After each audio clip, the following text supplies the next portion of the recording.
Hi, everyone.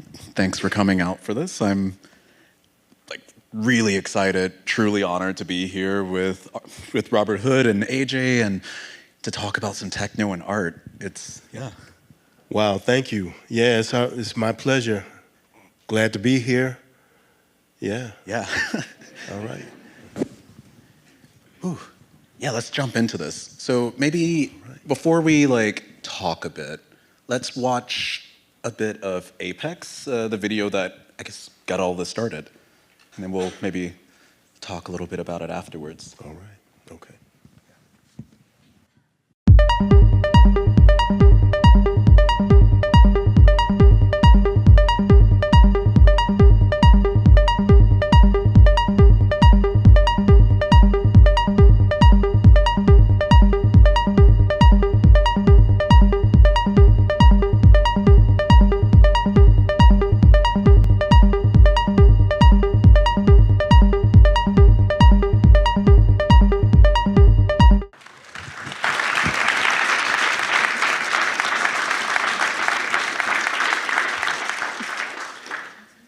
Yeah, so I guess let's talk a bit about what we just saw, right? Because that's one of the first pieces you see in the exhibition. And I mean, it's interesting to see this juxtaposition of iconic kind of pop culture imagery, the grotesquerie, the sort of style imagery. What were you thinking when you first came up with this, AJ? Initially it started off as a kind of mood board for a science fiction film that I'm hoping to make at some point, you know. And I work with this software Bridge, Adobe Bridge a lot. So one of the things that happened just purely accidentally is I just start throwing things into the file. And in Bridge, if you click on the file, it opens it up in a grid or a timeline. You know, at first I was just putting things in this file. And then once I saw it laid out, you know, in rows, I was like, oh, it was interesting. So I started calibrating it, I guess. So I must have been tinkering with it for a couple of years at least, you know. Even when I got the sort of order in place, I was still tinkering with the color correction. You know, I was there's not an image, it's 800, a little over 800 images. And there's not an image in there that I haven't tweaked or touched. You know, it's to make things hold together, coherent in a certain kind of way. But at some point, one of the features of Bridge is you can go into what they call slideshow mode. And you can trigger it by hand, you know what I mean? So you click it and it'll just go whatever the next image is in the order. And then at some point, I just transported everything over to a timeline and, you know, editing things. I just laid it out.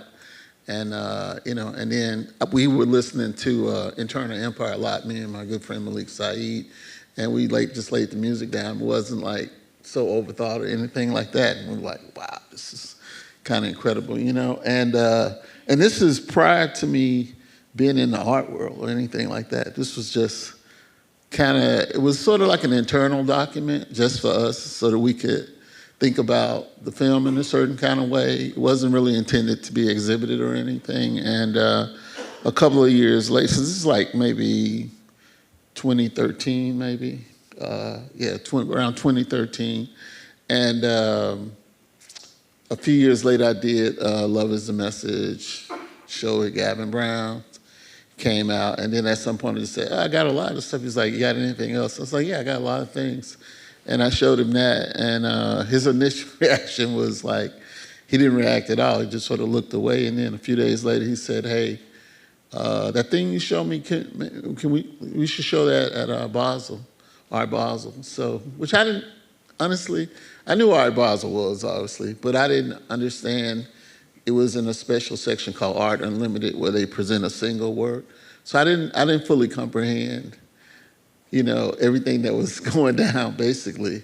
And when I got there even, I remember we were in Basel and I was working on treatment for a music video, which was my real job, you know what I mean? So I was really, kind of really focused on getting that treatment done. And at some point, I got a call from them and said, "Hey, you should get over here." And I was like, "Okay, yeah, I gotta fax this treatment off." And it was like, "You should come now." And I said, "Okay, let me jump in the shower." So I jumped in the shower, got over there, and it was, kind of a little haywire, honestly, like people going crazy. So I was fortunately only there for the last 30 minutes because it was literally at the end of the day. And it was crazy, like people's reaction was pretty amazing. I mean, I don't think I've ever had anybody react to anything like that. Not even Love Is a Message, which, has been really well received, but not like, people were just really kind of, I don't think they quite knew what to make of it, so. And I remember distinctly too, as I often do, I just used the music.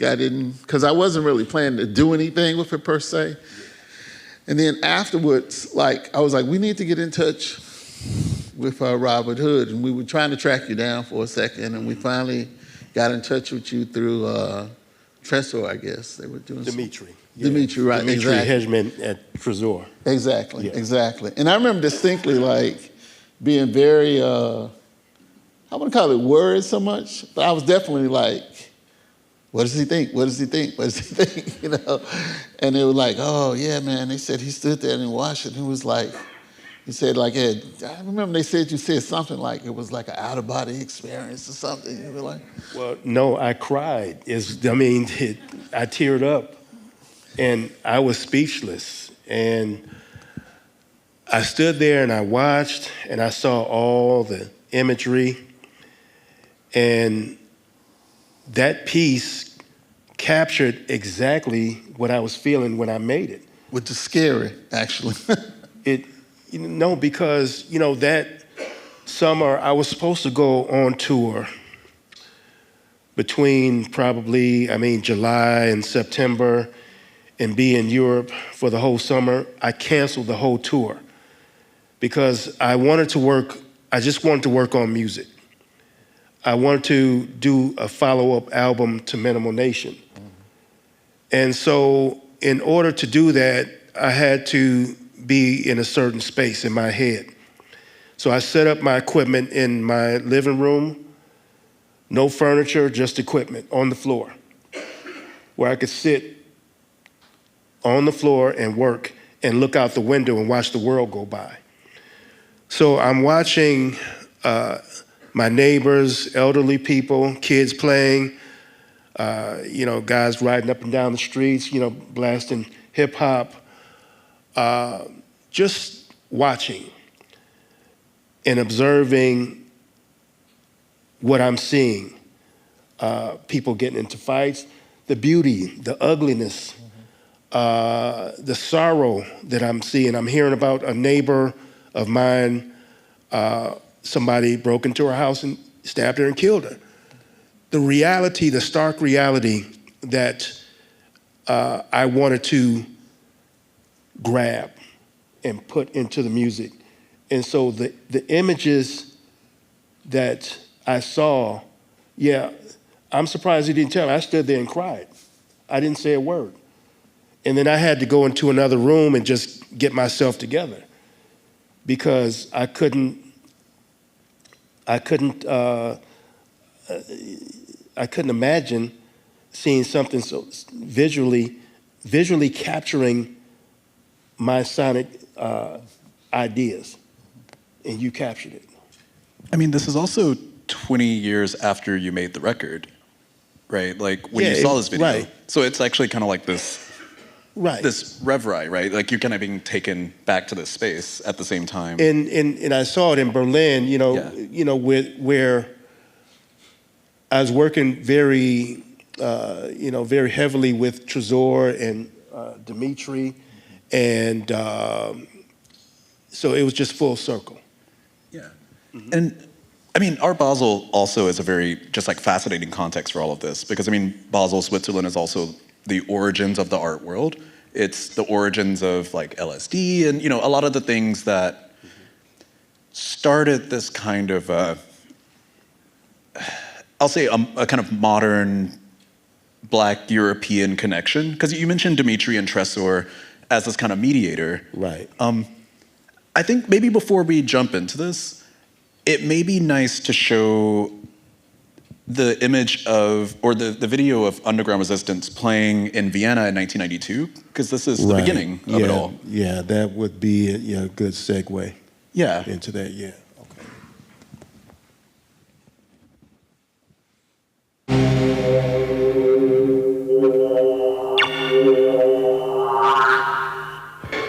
Live and direct from Detroit. Come on, Austria. Pump it up. Let's go. Yeah. Come on, move. Move. Step up. Let's go. Underground. Let's go. Come on. Raise your hands. All hands in the air. Get 'em up. Underground resistance stands for a movement, a revolution. Underground resistance is a label for a movement. It wants change by sonic revolution, and it's all underground. But by people listening to that, their minds have been expanded, and things will never be the same again. The music is universal music.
Yeah, I thought that'd be a good thing to pair with Apex, because I mean, there's this idea of techno, right? There's this idea of this music that is for clubbing, that has no lyrics, that has no purpose. It's kind of there to just loop and cycle. But when you go to one of these like performances overseas, it takes on a different presence that truly changed my life. Like I do everything I do because I saw that video. Because I have family in the military. Let's talk a bit about that tour. What was it like to go over to Europe for the first time? Wow. Yeah, I mean, the experience, it was a blur. We traveled through, of course, East Germany, the Netherlands, played with Sven Vath at the Omen, and it was just a whirlwind tour. It was just an awesome, amazing experience getting to perform in front of a crowd all over Europe that really embraced progressive music, because Detroit was all about being progressive. And it was just amazing how people embraced it. You know, like this is the new soul movement, the new jazz movement, the new disruption. And so for especially Eastern Europe, trying to escape from the stereotype of Nazi, that Nazi that stigma. The German idealism. They're trying to escape. And so it was just the perfect time. And I felt like I was in the right place at the right time. This was, God strategically placed us here for that moment in time. Yeah, this moment of unity in Germany, an occupied country, and you go there as an individual proprietor, right? Like as someone who's like talking to Dmitri Hegeman, right? And you're It's just like war, you know, looking at the ruins in Eastern Europe and Detroit being in ruins after the civil rights movement, after the riots from the 60s. And that we were on the same frequency. Yeah, and then we scale ahead 20 years, and AJ shows this work in the neutral part of Europe, the part that's like not actually, And I'm seeing, you know, Parliament Funkadelic, I'm seeing David Bowie, I'm seeing people burning, I'm seeing war, I'm seeing flowers growing, I'm seeing Tupac Shakur, I'm seeing Wu-Tang Clan. It's just embodied everything in my soul. I'm seeing religion, I'm seeing Israelis fighting Palestinians, you know, it's just all wrapped up. I'm seeing politics. It's everything. It's everything that I feel in my spirit and my soul. I get so wrapped up in what I see, what is wrong with the world, and justice, and that's why I say that piece embodied all of that. Actually, let me ask AJ this to kind of bounce off of what you just said. As someone who works with archival footage and mood boarding and just as a cinematographer in general, what do you feel when you see that video? Because I mean, it was archived for years. Like when I first saw it, it was I was an editor at Mixmag, and when it was in New York for the second time. And it surfaced on Facebook. Like it was presented to me as like a social media kind of thing that I was told to like write a news story about. It wasn't presented as this unique, important archival footage that's at the center of the making of our modern world.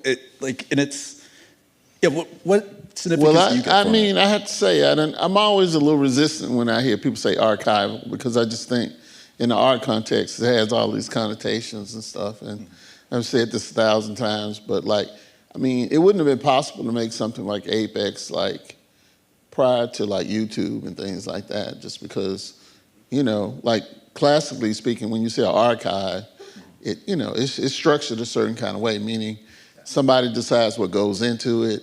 Once things go into it, then access to those things are like sort of policed in a way. You know what I mean? So, and like YouTube and just the internet, that's not really what it's like. It's not like, properly speaking, an archive, because anybody can put anything in there. It may get taken down, like depending on certain kinds of things, might get taken down, but you can load up pretty much anything.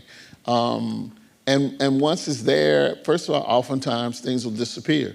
I mean, it's like normally in the archive, once it's in there, it's kind of in there.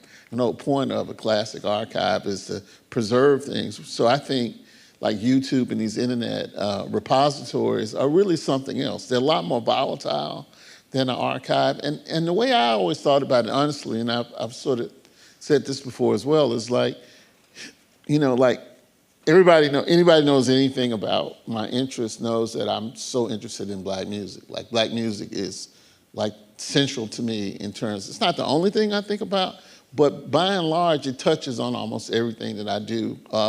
And so, like, to me, it's like, it's not even just the music. Sometimes you could just study the lives of the musicians and learn so much. You know, you don't even have to hear the music just to see what people are dealing with. And so, techno to me, I can remember literally the first time I ever heard of techno was like in the early 80s. It might have been like, maybe 84, like 82. There was a story in the Face magazine, and and it had Derek May and Carl Craig, and I remember reading it and being like really disturbed by it. I mean, honestly, it's like because the kinds of things people were saying, they were like, oh, look, this is like, this. I remember like Derek in particular. Derek is pretty. He knows how to drop a line. He was like, oh, this just has nothing to do with humanity. This is totally, post-humanity and all of this. And like, to me, honestly, to hear a black person talking like that was so, like, the initial response to it was discombobulating. But then I could realize, like, looking back on it now, it was such a moment of being free. People were like saying, no, like, we've done all of that. It was almost like he made this correlation between classic R&B and stuff and like literally like slavery and being in, plantations and stuff. And he was like, we're really trying to look past that. And I have like, again, everybody knows, I got like tons of friends and people from Detroit, and and there's something really, really, I could say specific, but not just specific. It's like something in the water in Detroit. It's really not like anywhere else. I mean, having grown up like in the Delta, I could say it's about the only place that you could even have, if you want to have a discussion. Some people might say New Orleans too, but New Orleans I feel like was this one moment really is like jazz, one moment. Whereas like in Detroit, we couldn't even begin to name all the musicians coming out of this one, and not just even black musicians. I mean, like Kid Rock, it just goes on and on. It's just fucking freaky. Yeah. It's like freaky, actually, to think of how many people. And it's like, it's a place, like I like to say sometimes, Detroit's a little bit of a petri dish. It's like weird mutations going on, you know what I mean? If you could just look at like clips, you ever seen the clips of the dance shows from Detroit in the 80s and 90s? It's freaky. It's like very, very freaky, and like, so between, Alice Coltrane, Aretha Franklin, Parliament Funkadelic, I mean, techno, it's just, really there's nowhere else like it. Like, I mean, Mississippi, I would only say because it's sort of like ground zero in terms of blues. And like everything comes from that, And everybody from Detroit is more or less from Mississippi, Alabama, Tennessee. Well, actually, let's get into this, because that's super, I'm glad you brought up the Face article, because that's one of the things that inspired me writing this book. So the person who wrote that article is Stuart Cosgrove, who was working for the Face magazine, but he also wrote the liner notes for the first techno compilation, Techno, the New Dance Sound of Detroit. Right. And the sort of like lack of truth and vision into Black life in that article was so stark to me, mostly because Stuart Cosgrove before that wrote a book called Detroit 67, where he actually wrote about the riots. He wrote about, what he, as like, I think a Scotch, like UK person, was like imagining Black life to be as like a journalist from across the ocean. And then, yeah, you see this article as a Black person, and it doesn't give, it doesn't speak, right? And this is kind of why I refer to archival, because you mentioned these mutations in Detroit and these kind of movements of migration, and all of that stuff is completely just like missing from the entire narrative of techno, because again, you have these people across the ocean who are working as like, to be frank, like kind of bullshit ethnographers, right? Like they're not actually like trying to gather any type of like truth. But we have you two here now. I mean, Yeah. that's a very familiar paradigm. It's the same thing. It's like, they've always, like I like to say sometimes, like, thank God for like, these British cats, because there wouldn't be no, like, the blues would have been like, wouldn't exist. People would have burned those, record burners and stuff. People, my dad used to always say to me, like, one of the things with Black folks, he says, we do things so intensely, oftentimes we're so close to what we do that we don't even know how to profit from what we do. Like, other people will come in and profit from what we did, because our thing, when we really do our thing, like when we're free to do our thing, and no, we're not being over, there's not a certain kind of oversight or something, then it's never gonna just be like soulful. It's gonna be soulful and dark. You know what I mean? Like, it's gonna be like ugly and beautiful. It's gonna have all of that stuff in it. So a lot of times, when we make these things, these artifacts are so like saturated with abjection in a way that, you know, people want to like still want to blame hip hop for like the condition of black folks, as if hip hop is inventing what we're doing and it's not just a reflection of what we're doing. And that's what it is. It's just that's what techno is. It's a reflection of where we come from. All of it is, you just connect the dots between blues, gospel, Totally. disco, Totally. funk, soul, even country music, Right. rock and roll.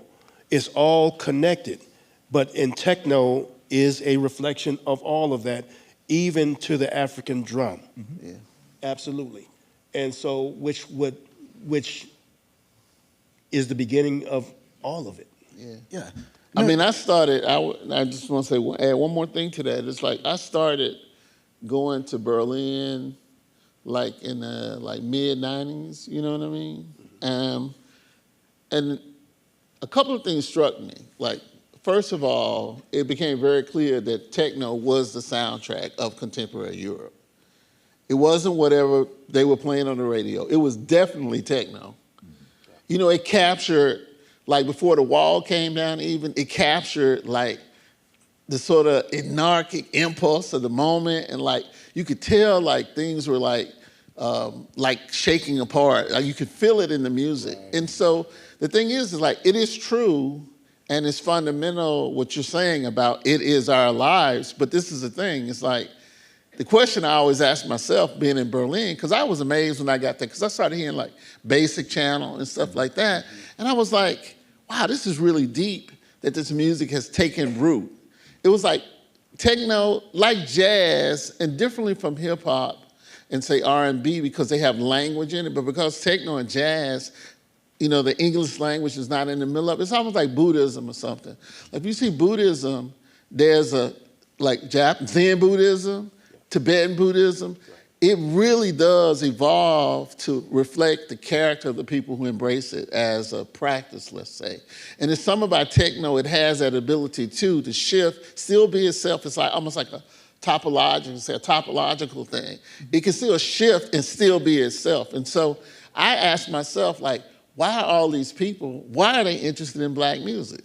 Like, to me, it's one of the most paradoxical things in the world. Everybody's interested in black music. And the conclusion I've come to is more or less, it's like black people in the West in particular, you know, I've said this, we're like the canary in the mine shaft. You know what I mean? Right. So anything that's going down, we feel it first. We feel it more intensely. We feel it first. And so I think on one level, when people look at us, they are a little frightened of us because we've survived these things. We haven't just survived, we've thrived. So when people look at black folks, it's not only they're seeing where everybody is going, because it's inevitable. Everybody is going there, migrant crisis, all this kind of stuff.